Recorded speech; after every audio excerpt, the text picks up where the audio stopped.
Hi and welcome back.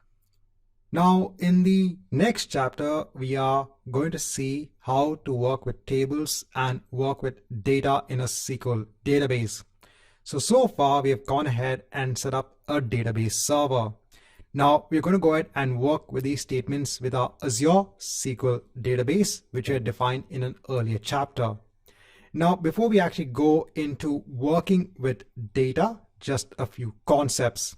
So when it comes to working with data with a SQL Server database, you'll be using structured query language or SQL. So there are two different broad categories of the statements which you can execute against a SQL Server. So first is DDL statements. This is known as data definition language. So if you want to go ahead and work with a SQL database, if you want to go ahead and define the data structures, then you'll go ahead and use the data definition language. So these statements can be used to create, alter, or drop data structures.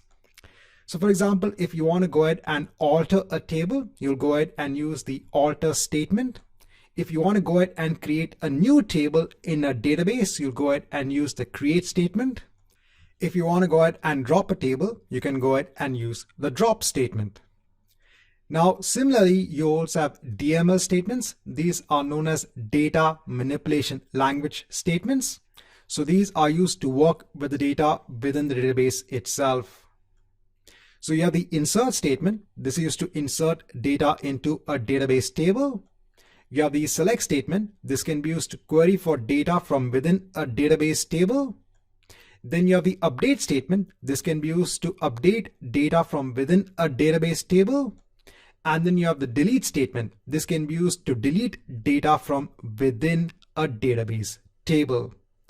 So firstly, before actually going into working with data, just thought of giving these two important broad categories of these SQL statements.